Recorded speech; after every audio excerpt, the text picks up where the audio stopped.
네, 안녕하세요. 젊은 정신과 의사들이 하는 솔직하고 은밀하고 자상한 정신건강과 마음 이야기, 내부자들입니다.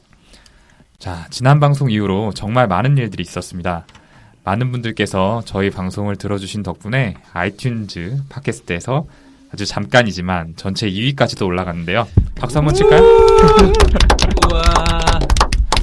네, 정말 잠깐이지만 아주 행복했습니다. 여러분들의 많은 관심 정말 감사드립니다. 자, 오늘 본격적 방송에 앞서서 다시 한번 저희들이 누군지 간단히 소개드리고 시작하도록 하겠습니다. 네, 안녕하세요. 김지용입니다. 네, 안녕하세요. 허규형입니다. 안녕하세요. 손정현입니다. 안녕하세요. 윤희우입니다. 예, 그리고 저는 이 시간 사회를 맡은 오동훈입니다.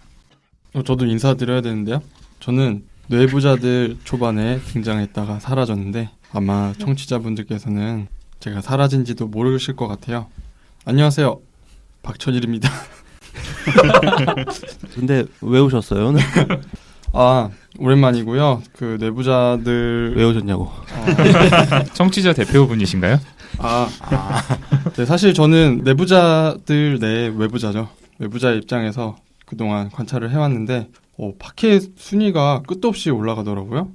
그리고 또 사회 보시는 오동훈 목소리 너무 좋다고 뭐 여러분들이 그러시고 또 정우성 닮은 허기영 쌤 얼굴 보고 싶다는 반응도 있었고 뭐 가족분인 것 같긴 했는데요. 네. 허기영 쌤 좀 얘기 좀 해보세요. 어떻게 하셔요? 가족들은 매일 보기 때문에 그런 얘기 안 쓰시겠죠. 대본대로 해주시네요. 예, 뭐 제가 바로 그 정우성 닮은 허기영입니다. 그냥 뭐 보고 싶으신 분들 많이 계시겠지만 그냥 정우성 사진 보세요.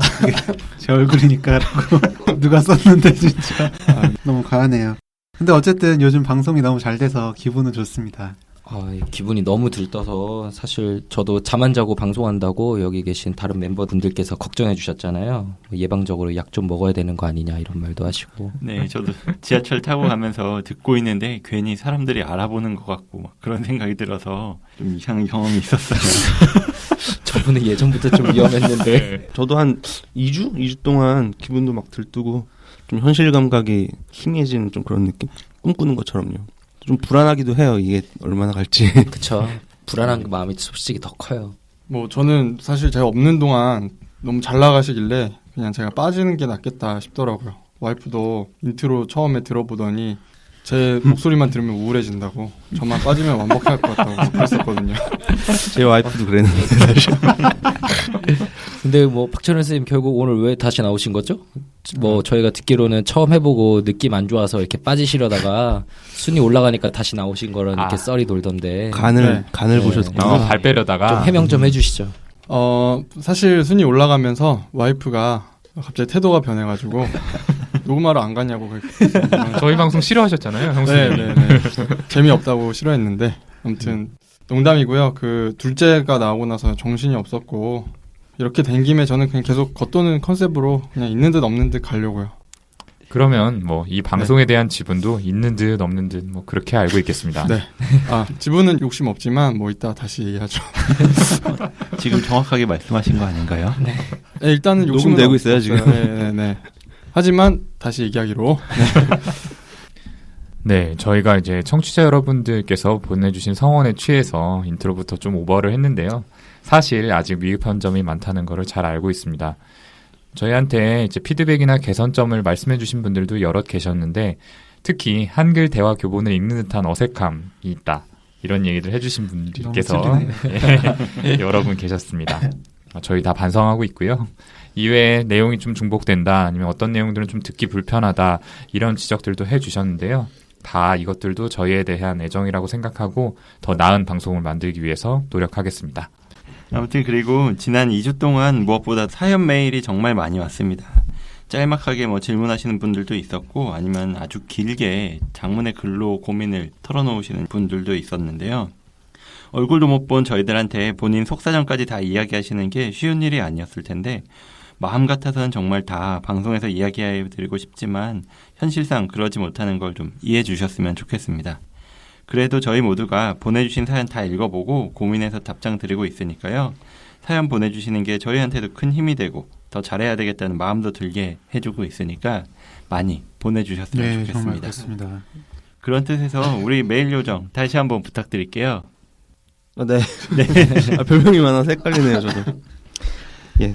정신과에 대해서 아니면 또는 주변 사람이나 본인 심리에 관해서 궁금한 점 어떤 거든 좋습니다. 이메일 brainrich6@gmail.com으로 보내주세요. brainrich 숫자 6입니다. gmail이요. 네. 그리고 저희 페이스북 뇌부자들 페이지도 더 본격적으로 좀 관리하기로 했습니다. 네.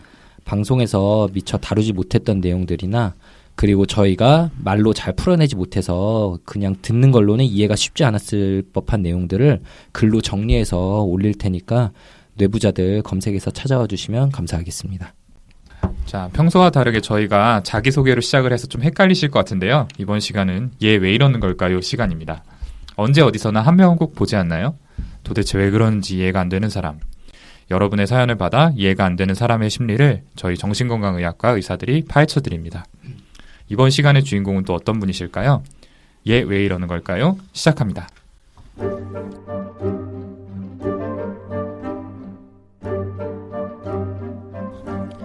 안녕하세요. 저는 30의 여자 나기복입니다. 요즘 전 감정 기복이 극과 극을 달립니다.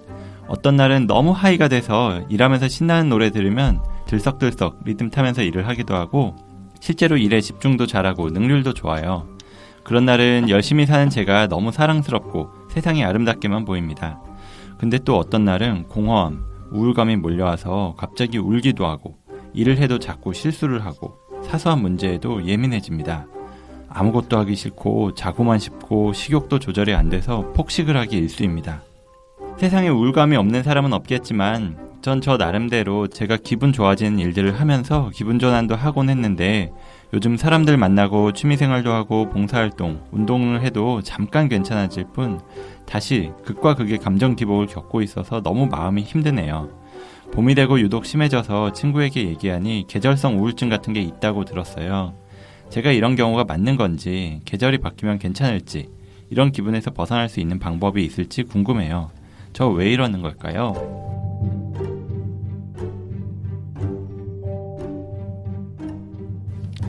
네, 사연 잘 들어봤습니다. 최근 들어 감정 기복이 심해진 분의 사연인데요. 좋은 사연 저희한테 보내주셔서 정말 감사드립니다. 저희 방송 들으시는 분들이 점차 많아지면서 사연 보내주시는 분들도 더 늘어나는 것 같은데 마음 같아서는 모든 분들의 사연을 다 방송에서 다루고 싶습니다. 근데 한 번에 다룰 수 있는 사연이 많지 않기 때문에 늦어지는 점 좀 양해 부탁드리고요. 그래도 사연 보내주시면 답장 바로 보내드리는 거는 꼭 약속드리겠습니다. 자, 본격적으로 사연에 대해서 이야기를 좀 해보죠. 일단 사연 보내주신 나기봉님, 이거 뭐 실명은 아니시죠? 가명 누가 지으신 거예요? 센스라고. 네, 사연 보내주신 분의 익명성을 지키기 위해서였습니다. 그리고 한 번에 와닿는 이름인데 괜찮지 않아요? 와닿기는 하는데 제가 죄송합니다. 이름을 짓는다면 2번 생각해서 나복기. 죄송합니다. 네. 저분이 저희 뇌부자들 이름 지어주신 분이긴 한데 뭐 청취자 대표시니까 네. 저희가 좀 존중은 해드려야 될 것 같아요. 네, 저를 존중해 주십시오. 편집될 것 같은 느낌이 강하게 드네요. 예, 아무튼 이 사연 다들 잘 들어보셨을 텐데 좀 어떻게들 생각하시나요? 네, 이렇게 사연으로 보내주시긴 했지만 실제로 진료실에서 상담하다 보면 꽤 많이 듣는 이야기가 바로 이 감정 기복이 심하다 이런 이야기였어요. 네, 그렇죠. 뭐 정말 많이 듣죠. 뭐 요즘 들어서 감정 기복이 심해져서 힘들어요. 뭐라든지 아니면은 요즘은 그래도 감정이 잘 조절이 되고 있어요. 하는 이야기들 해주시는 거 정말 많이 듣고요. 반대로 저희 치료자들도 찾아오신 분들께 감정 조절은 잘 되고 계시냐 이런 질문도 자주 하죠.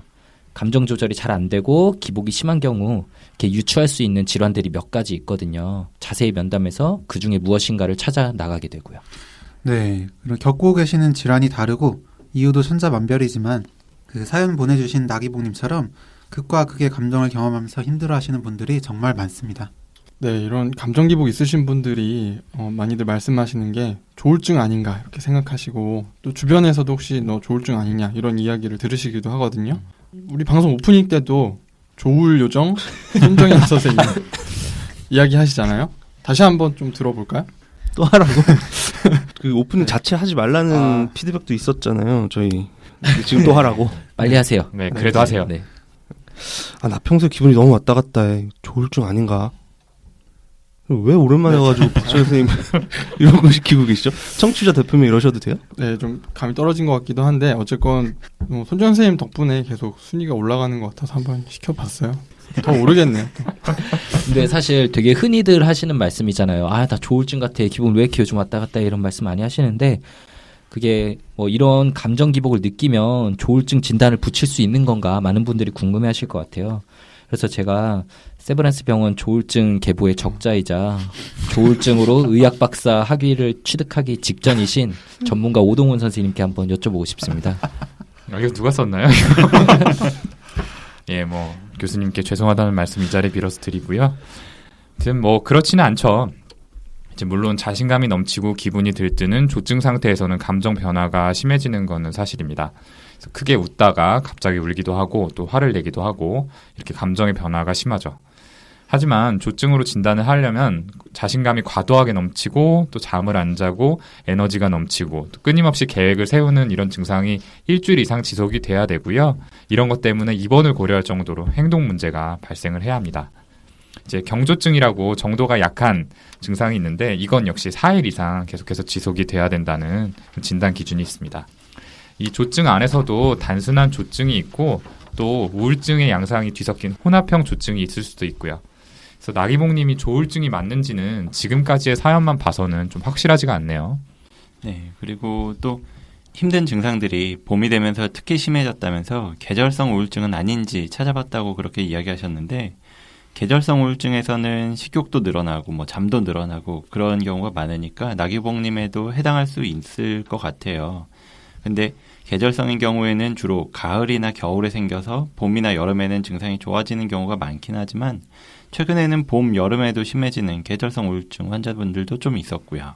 근데 최근 2년 사이에 특정 계절에만 2차례 이상 심한 우울증이 있었어야만 이 계절성 우울증을 진단하기 때문에 사연자분이 정말 심한 우울증이 맞는지 그리고 2년 사이에 2차례 이상 우울 증상이 있었는지 이걸 확인은 해봐야 될 것 같습니다.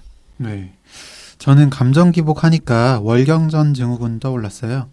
갑자기 감정 변화가 심해지고 폭식하는 등의 이제 변화가 생기는 게 월경전 증후군의 대표적 증상이고 그 정도는 다르지만 많은 여성분들이 경험하는 증상이라서요. 물론 이제 생리 주기와의 연관성이 가장 중요한데 사연에 그런 말씀은 없으셨었죠. 예, 성격적인 특성은 아닐지 전 그것도 좀 생각해 보면 좋을 것 같아요. 감정 기복 심한 분들이 스스로 이렇게 우울증, 조울증 같은 거 아니냐면서 찾아오시는 경우가 엄청 많은데 그중에 실제로 많은 경우는 그런 진단들이 아니고 그 찾아오신 분의 인격 성향 때문에 생긴 감정 기복이거든요. 정신과에서는 성격을 크게 A, B, C 이렇게 세 집단으로 나누는데 그중에 히스테리성 인격, 자기애성 인격, 경계성 인격 등이 포함된 B형 성격을 가지신 분들은 이렇게 감정 표현을 굉장히 드라마틱하게 하시던지 감정 변화가 극적이어서 주변으로부터 좀 더 기복이 심하다는 이야기를 많이 듣게 되거든요. 네. 지금 이렇게 힘드실 때 말고 평소에 그 괜찮으실 때 성격은 어떠신지 그리고 주변 사람들과의 관계는 어떤지 등등의 정보가 있으면 더 자세히 알 수 있을 것 같아요. 네, 지금 다 말씀해 주신 거 들어보니까 조울증, 그리고 계절성 우울증, 월경전 증후군, B형 성격 등 감정 기복을 보일 수 있는 여러 가지 가능성에 대해서 들어봤는데요. 하지만 사연자분께 이겁니다 라고 말씀드리기에는 좀 부족한 부분이 있어가지고 메일로 몇 가지 질문을 드렸어요. 질문 내용을 한번 들어볼까요? 네, 나기봉님. 요즘에 감정 기복이 극과 극을 달린다고 하셨잖아요. 이 감정 기복이 언제부터 시작되셨어요? 그리고 감정 기복이 시작된 당시에 스트레스를 심하게 받거나 개인 신상에 크게 영향을 미칠 만한 어떤 다른 사건 같은 건 혹시 없으셨는지요? 3월 초부터 기복이 좀 심해졌던 것 같아요.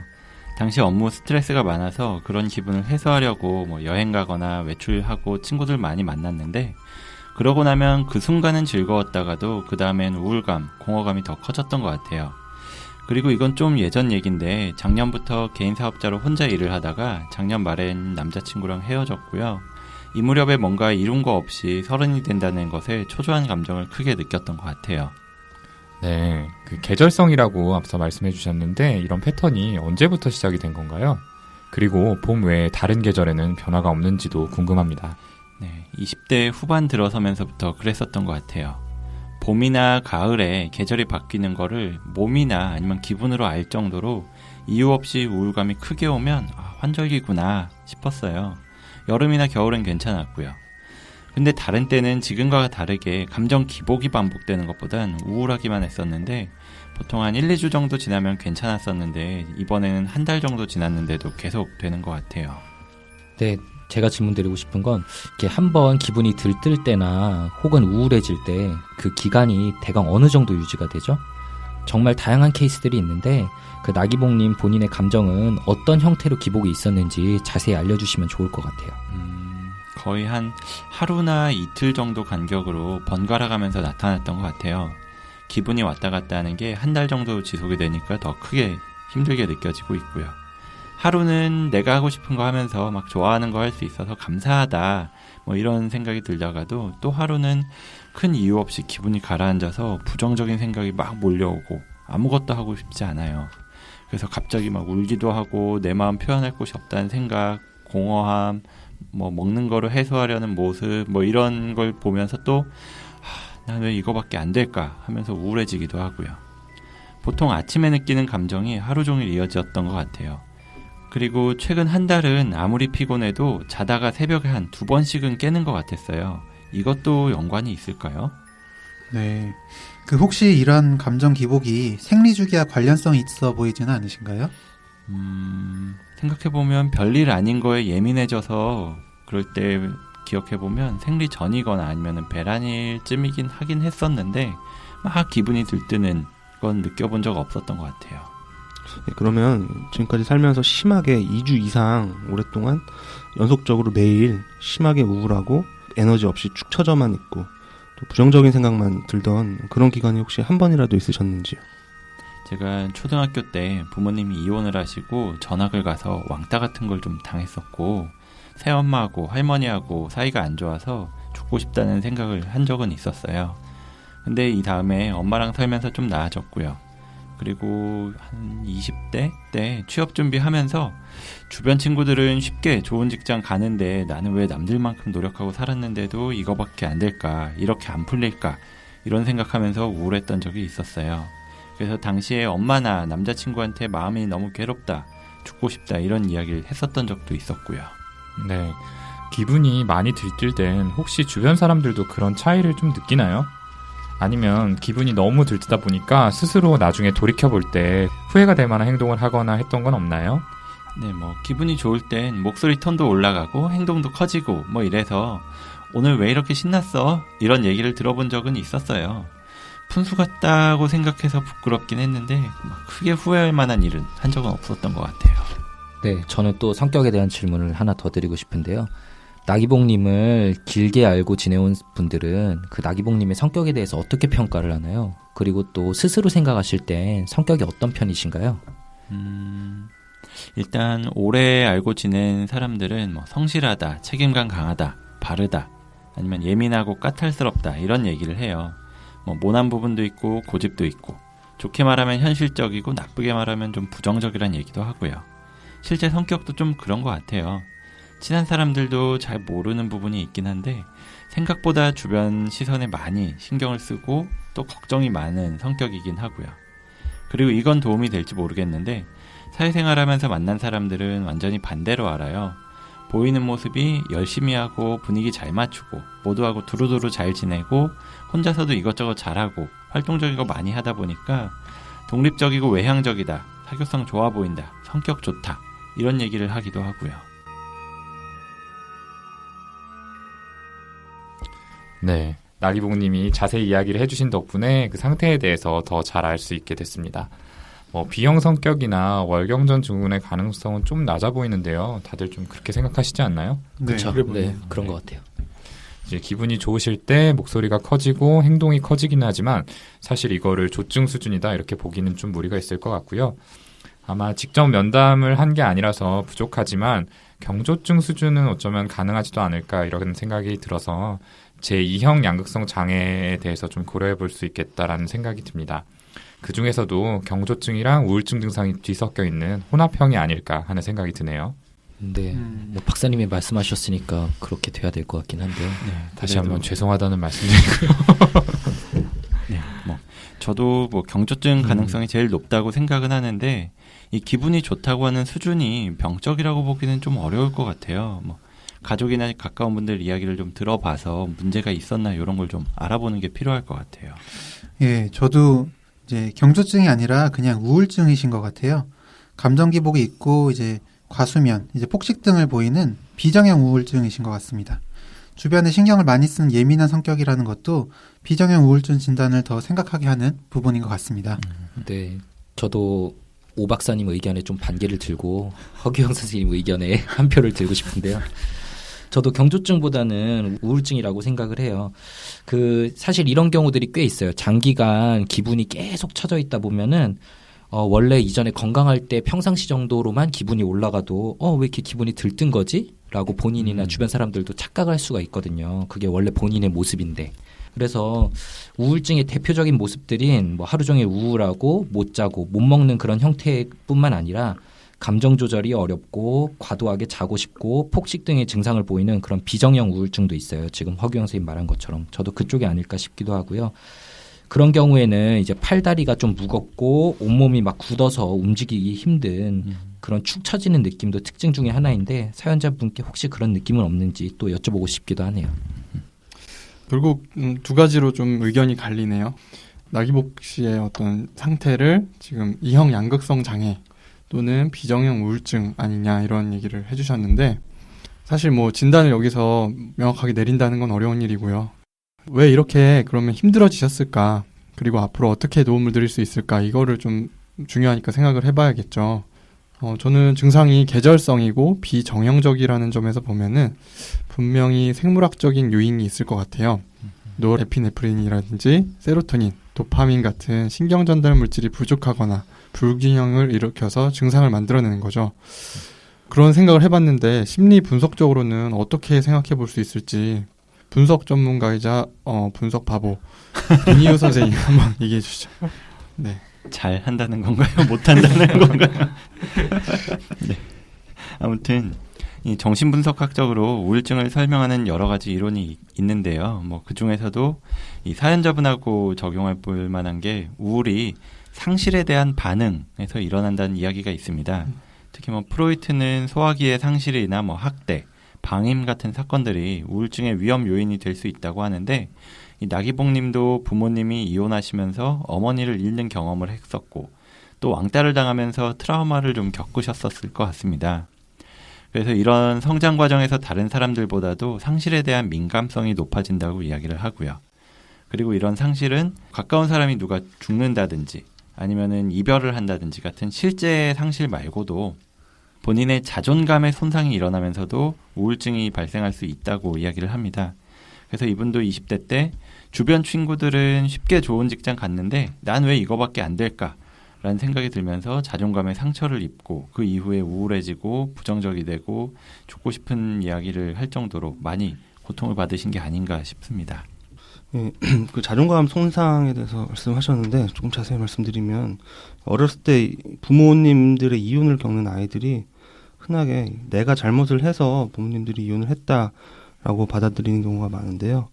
이런 생각이 이제 심해지면 내가 절대 잘못을 해서는 안 되는구나라는 어떤 초자의 과한 감시로 이어지게 됩니다. 내가 완벽해야만 더 이상 상실을 겪지 않을 거라는 생각을 하게 되면서 자기 이상적인 모습을 상상을 해놓고 여기 맞춰야 된다는 어떤 일종의 강박관념이 생기게 되는 거죠. 본인이 생각했던 이상적인 모습하고 지금의 내 모습이 조금이라도 차이가 나면 본인을 가혹하게 대하게 되는 경향이 생기는 겁니다. 네, 물론 초자가 지금 손정현 선생님 말씀하신 경우처럼 안 좋은 걸로 인해서 강화되는 경우도 있지만 그냥 본인의 뭐 종교적 신념이나 아니면은 뭐 부모님의 모습을 보면서 자라면서 저절로 강화가 됐거나 이러면서 하여튼 크게 너무 세져서 감시를 하는 경우가 이제 힘들어지는 건데요. 좀 한번 예를 들어보면 제 예를 들어볼게요. 평소에 저는 이제 완벽한 남편이었으면 하는 마음이 있어요. 뜬금없네요. 네, 정말요? 네. 그래요? 여보 듣고 있지? 그런데 막 예를 들어서 친구들하고 술 한잔 하고 놀고 있는데 이렇게 집에서 전화가 오면은 퉁명스럽게 대답을 할 때가 있죠. 이럴 땐 끊고 나서도 뭔가 계속 제가 기분이 안 좋은데 왜 기분이 안 좋은 건지 잘 모르겠거든요. 어쨌든 기분이 안 좋아졌어요. 근데 조금 더 제 자신의 마음속을 들여다보면 이거는 내가 희망하는 그런 완벽한 남편의 모습이 아니었던 거기 때문에 제 스스로 자책을 하면서 기분이 안 좋아진 거란 걸 이렇게 깨닫게 되는 거죠. 사실 그럴 때 집에 가서 고마워, 그렇게 연락도 주고 사랑해, 행복해 이런 말을 하면은 그러면서 풀어주면 되는 건데 그 뒤에 뭐 있는데 왜 이렇게 안 하시? 초자의 감시가 심한 사람은 자기에 대한 그런 괴리감에 이미 빠져버려가지고 우울해지고 그래서 그런 말도 못하고 이렇게 까탈스럽게 행동하게 되는 거죠. 김지훈 선생님 초자가 있으셨네요. 그런 분이시면 이렇게 술 못 드실 것 같은데. 처음 알았어요. 감시에서 벗어나기 위해서 가끔씩 술을 마시고 합니다. 완벽하게 탈주하신 것 같은데요. 감시 안에서. 네. 어쨌든 사연자분도 이렇게 성실하고 책임감 강하다, 예민하고 까탈스럽다, 생각보다 주변 시선에 많이 신경을 쓴다라고 이야기하셨죠. 이런 특징들이 이상적인 자기의 모습을 유지하고자 하는 노력으로 보이네요. 그리고 뭔가 이룬 거 없이 서른이 된다는 것에 초조한 감정을 크게 느꼈다라고 하신 것에서도 이제 본인이 생각하는 이상적인 모습과의 차이에서 이런 불안이나 우울감이 발생한 건 아닌가 그렇게 생각이 듭니다. 네, 선생님들이 우울감이 발생한 원인에 대해서 분석을 해주셨는데 이제 역시 조울증의 적자인 저로서는 경조증의 가능성을 완전히 배제할 수 없다고 생각하기 때문에 거기에 대해서 좀 설명을 드릴게요. 사실 경조증이나 조증 역시 이제 정신분석적 측면에서 볼 때는 우울감에서 기인을 하는데요. 조증 방어라는 방어 기제가 있습니다. 그래서 사실 우울감이나 무력감 같은 부정적인 감정은 사실 생각해보면 굉장히 우리가 받아들이기 힘들잖아요. 자아 역시 이런 감정들을 처리하기가 힘들기 때문에 그거를 상황하고는 다소 맞지 않는 전능감, 내가 뭐든지 잘할 수 있고 이런 식의 감정으로 치환을 시키는 그런 방어 과정을 거치게 됩니다. 이걸 이제 조증 방어라고 부르고 이것 때문에 이제 경조증이나 조증 증상이 우울감에 대한 반작용으로 생길 수 있다라는 걸 말씀드리고 싶고요. 또는 단순히 심한 업무 스트레스 같은 스트레스 상황 때문에 일시적으로 자아 기능이 좀 약해질 가능성도 생각해 볼 수 있겠습니다. 이전 같으면 견뎌낼 수 있는 수준의 일이거나 기분을 좌우할 수준의 일이 아닌데도 처리할 수 있는 방어 기제가 약해져서 기분 변화가 더욱 심해졌다. 이렇게도 좀 생각을 해볼 수 있겠네요. 네, 정리하자면 나기봉님의 현재 상태에 대한 원인을 신경전달 물질의 변화라는 생물학적인 원인, 그리고 부모님의 이혼과 학창시절 따돌림으로 인한 상실과 현실과 이상의 차이에서 오는 괴리로 인한 자존감의 상실이라는 분석학적인 원인으로 정리를 해볼 수 있겠네요. 그러면 나기봉님께 어떻게 도움을 드릴 수 있을까요? 네, 이렇게 감정기복이나 계절성이 있는 우울증 또는 경조증일 수도 있다고 저희가 봤는데, 이런 경우가 대체로 그런 전형적인 우울증들의 비교를 해볼 때 아까 얘기했었던 그 뇌신경 전달물질의 불균형 같은 어떤 생물학적인 요인이 크게 작용한다고 알려져 있습니다. 그렇기 때문에 기본적으로 이분한테는 좀 약물 치료가 도움이 많이 될 것 같습니다. 네. 그리고 사연자분께서 우울하거나 답답한 것이 이유 없이 갑자기 온다고 하셨는데 분명히 그걸 유발하는 상황이나 그때 이제 함께 떠오르는 생각이 있을 거예요. 우울하거나 너무 답답하면 그 감정이나 부정적인 생각 자체에 압도돼서 내가 왜 이렇게 됐나 생각을 못 하시는 경우도 많죠. 네. 그 잘 찾아보면은 분명히 생각이 먼저 왔는데 그게 잘 못 느끼고 지나가서 숨어 있는 경우가 많은데 그런 거 찾아보시면 좋을 것 같고 가능하다면 치료자와 함께 살펴보는 것이 더 좋을 것 같습니다. 그리고 다른 사람들보다 더 내가 받아들이기 힘든 상황, 생각 같은 것들 이런 거에 대해서 알게 되면 대처하기가 편하니까요. 네, 공황장애 편에서 또 소개해드린 바가 있는데 인지치료라고 이제 있죠. 생각과 감정의 관계에 대해서 중점을 두고 치료를 하는 것인데요.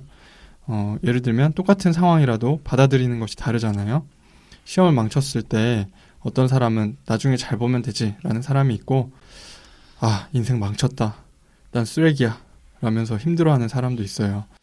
이렇게 같은 상황이라도 다르게 받아들이는 그 생각을 규정해서 감정을 조절할 수 있게 하는 치료가 도움이 될 수도 있을 것 같아요. 네. 그리고 아까 상실에 대해서도 말씀을 드렸는데 사실 요즘 시대에 나이 30이 되었을 때 무언가 이룬다는 게 쉽지 않은 일이죠.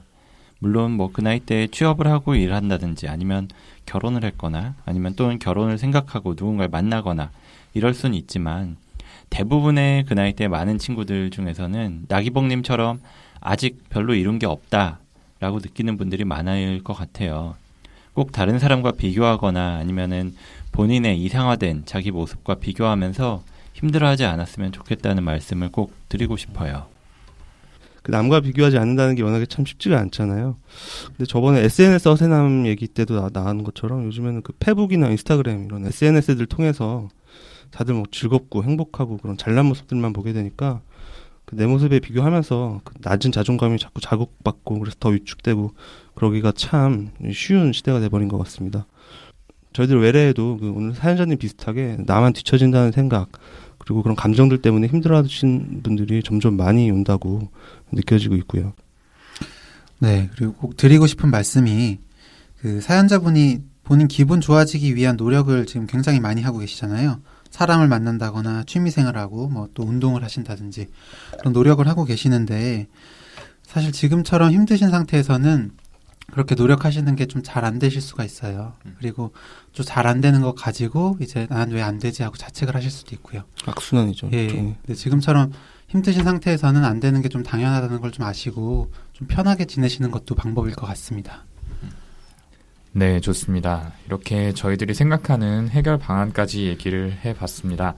방금 손정현 선생님이 얘기한 것처럼 저희한테 사연 주시는 분들 중에서도 이것과 비슷한 이유로 우울감을 느끼시는 분들이 많이 계신 것 같더라고요. 그래서 이번 사연의 주인공뿐만 아니라 그분들한테도 이 방송이 좀 도움이 되었으면 하는 바람이 있고요. 또 하나 말씀드리고 싶은 거는 이제 저희가 이 사연자분을 직접 면담한 게 아니기 때문에 부정확할 수 있다는 점, 이건 좀 양해를 부탁드리겠습니다. 허경 선생님이 굉장히 중요한 말씀 해주셨는데 사실 우울을 극복하기 위해서 노력을 하는 것도 중요하지만 때로는 그것만으로 조금 잘 되지 않을 때도 있거든요. 그래서 많이 힘드시다면은 이제 한번 정신과 의원에 내원해서 대면에서 진료를 받으시고 그 진료해주신 치료자 선생님의 의견에 따르시면은 또 좋을 것 같다는 생각도 듭니다. 네, 그러면 오늘 방송 이걸로 마무리를 짓고요. 마지막으로 저희 메일 요정 손정현 선생님께서 저희 사연 피드백 보내주실 메일 주소 한 번 더 부탁드릴게요. 예, brainrich 숫자 6 gmail.com입니다. brainrich 숫자 6 gmail.com입니다. 네, 그리고 페이스북 페이지를 통해서 사연을 주셔도 좋습니다. 페이스북 메시지 주셔도 좋고 그리고 팟빵 게시판에 있는 후기 통해서 연락을 주셔도 감사하겠습니다. 네, 저희 메일과 페이스북 소개까지 잘 들어봤고요. 저희는 방송 6화에서 더 재미있고 유익한 컨텐츠로 찾아뵙겠습니다. 감사합니다. 감사합니다.